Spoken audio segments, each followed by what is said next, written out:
أعوذ بالله من الشيطان الرجيم. بسم الله الرحمن الرحيم. Wassalatu wassalam Rasulillah. Heute kommen wir zu Sura 107, Al-Ma'un, die Hilfeleistung. Und wir gehen sie als erstes im Arabischen durch und erklären dann Vers für Vers auf Deutsch. أعوذ بالله من الشيطان الرجيم. بسم الله الرحمن الرحيم. أرأيت الذي يكذب بالدين فذلك الذي يدعو اليتيم ولا يهد على طعام المسكين فويل للمصلين الذين هم عن صلاتهم ساهون الذين هم يراءون وَيَمْنَعُونَ الْمَاعُونَ. Und nun gehen wir sie auf Deutsch durch und erklären dann Vers für Vers. Bismillahirrahmanirrahim, im Namen Allahs, des Allerbarmers, des Barmherzigen. Siehst du nicht diejenigen, der das Gericht für Lüge erklärt? Das ist derjenige, der die Weisen zurückstößt und nicht zur Speisung der Armen anhält. Wehe nun den Betenden, denjenigen, die auf ihre Gebete nicht achten, denjenigen, die dabei nur gesehen werden wollen und die Hilfeleistung verweigern. Der erste Vers mit Erklärung. Siehst du nicht denjenigen, der das Gericht für Lüge erklärt? Der Glaube, und die Erklärung ist, der Glaube an den jüngsten Tag ist Pflicht. Das Gericht bedeutet, du wirst über jede Tat gefragt, sei sie klein oder groß. Und der Käfir will dieses Gericht nicht. Der Muslim weiß, dass er beim Gericht zur Rechenschaft gezogen wird. Wenn man weiß, dass man für seine Taten abgerechnet wird, dann wird man Angst vor schlechten Taten haben. Man soll ständig an den Tod denken, das erinnert uns automatisch an das Gericht. Und dazu möchte ich anfügen, dass man auch sieht bei Leuten, die an gar nichts glauben, die haben keine Moral, die haben keine Werte, natürlich nicht alle. Aber wenn jemand zu mir sagen würde, ich bin Christ oder Jude, dann würde ich ihm moralisch mehr vertrauen, als wenn jemand zu mir sagen würde, ich bin ein Käfir. Weil auch diese Gruppen glauben an das Gericht, aber sie glauben halt anders. Und der Tod, man soll ständig an den Tod denken, das rate ich auch jedem an. Denn wenn man weiß, dass man heute Nacht einschlafen könnte und morgen nicht mehr aufwacht, dann rechnet man mit sich selber ab, bevor man schlafen geht. Und rechnet mit euch selbst ab, bevor mit euch abgerechnet wird. Zweiter Vers. Das ist derjenige, der die Weisen zurückstößt. Und derjenige, der dies tut, der hat keine Barmherzigkeit. Denn was sind Waisen?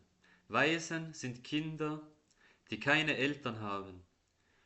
Und wer diese zurückstößt, der hat keine Barmherzigkeit in sich. Und wir müssen die Rechte der schwachen Personen achten. Wir müssen dazu schauen, dass sie zu ihrem Recht kommen und ihnen ihr Recht geben. Und wir müssen spenden für die Weisen. Und streiche ihren Kopf und rede schöne Worte mit ihnen. Das ist sogar die Sunna, dass man ihnen ihren Kopf streicht. Natürlich Kinder, nicht keinen erwachsenen Weisen. Aber das ist ein Zeichen von Güte. Und rede schön mit ihnen und rede nicht abwertend mit ihnen. Denn sie haben niemand, der hinter ihnen steht.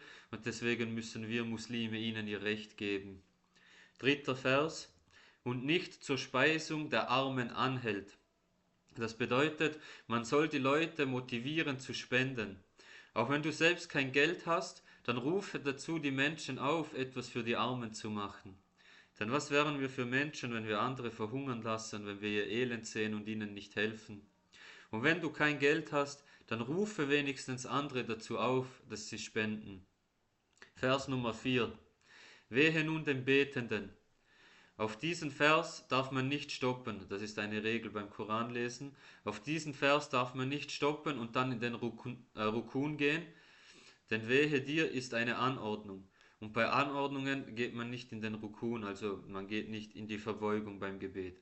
Man kann jetzt nicht diese 4 Verse rezitieren und dann in die Verbeugung gehen im Gebet. Vers Nummer 5. Und es ist gleich noch eine Androhung, also wehe nun den Betenden, aber das ist selbsterklärend. Vers Nummer 5. Denjenigen, die auf ihre Gebete nicht achten. Und das ist ein wichtiger Punkt. Denn unachtsam bedeutet, dass man das Gebet verpasst oder dass man es nicht richtig ausführt. Und man soll immer bei der Sache sein und wissen, was man sagt und nicht in den Gedanken woanders sein. Denn zum Beispiel nimm zwei Personen. Die eine Person betet das Fajr-Gebet mit richtiger Aufrichtigkeit und mit Liebe und mit Furcht. Und der andere, der betet das Fajr-Gebet, aber ist mit den Gedanken irgendwo bei Mediamarkt am Einkaufen. Wer denkt, ihr wird mehr belohnt für dieses Gebet, wenn der eine überhaupt belohnt wird im Gegenzug zum anderen? Deswegen sollten wir immer wissen, dass wir vor Allah stehen und unsere Gebete richtig ausführen. Bete mit Aufrichtigkeit, Liebe zu Allah und Angst vor dem Höllenfeuer. Und bete so, als würdest du Allah sehen können, als würde er vor dir stehen. In deinen Gedanken natürlich. Man muss wissen, Allah beobachtet dich. Allah sieht dich. Bete so mit dieser Intuität, wie soll ich sagen, mit dieser Aufrichtigkeit und wisse, dass er dich sieht. Und gehe zu Fuß zur Moschee, das belebt das Herz. Bete rechtzeitig und verschwende keine Zeit. Vers Nummer 6. Denjenigen, die dabei nur gesehen werden wollen. Und das ist eine üble Sache, denn die Augendienerei, die ist Schirk.